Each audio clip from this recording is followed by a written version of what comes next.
प्रवासी मजदूरों की समस्या को दूर करने के लिए और उनको उनके घरों तक पहुंचाने के लिए हरियाणा सरकार की तरफ से कई अहम फैसले लिए गए हैं। गृह मंत्री अनिल विज ने भी इस बात की जानकारी दी और साथ ही उन्होंने कई मुद्दों पर अपनी बात रखी।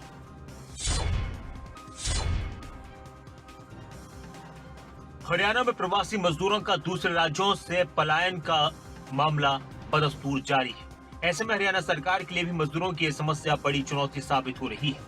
इधर हरियाणा सरकार लगातार प्रवासी मजदूरों को उनके प्रदेश में भेजने की व्यवस्था कर रही है। कहीं से भी आते तो वैसे तो पंजाब सरकार को उनका इंतजाम करना चाहिए था और उनको ऐसे इधर को नहीं धकेलना चाहिए था, पर हम तो धक्का मार नहीं सकते, तो उनका इंतजाम करेंगे।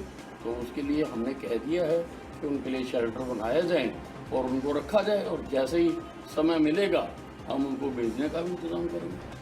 कोरोना संकट काल में अब तक लाखों मजदूरों ने जहां अपने प्रदेश जाने की गुहार लगाई है, तो वहीं दूसरे प्रदेशों से कुछ मजदूर वापस आने के लिए भी हरियाणा सरकार से गुहार लगा रहे हैं। इस पर गृह मंत्री अनिल विज ने कहा कि करीब 8 लाख प्रवासी मजदूरों ने हरियाणा से जाने के लिए आवेदन किया है। जो हरियाणा में आना चाहते हैं उन्होंने जो हमारी पोर्टल है उस पर उन्होंने रजिस्टर किया है कि वो हरियाणा में आके काम करना चाहते हैं, और उसके लिए अब हम उनकी कंसर्न जो सरकारें हैं उनके साथ बातचीत कर रहे हैं। जैसे ही वो एनओसी देंगे तो हम इनको लाएंगे। कुछ लोग जाना भी चाहते हैं, लगभग 8 लाख लोगों ने जाने के लिए रजिस्टर किया है। हम गाड़ियों का में भेज रहे हैं, बसों में भेज रहे हैं, भोजन दे के भेज रहे हैं, और जैसे जैसे उनकी सरकारें हमें एनओसी देती जा रही हैं उस स्टेट में हम इनके जाने का इंतजाम करेंगे।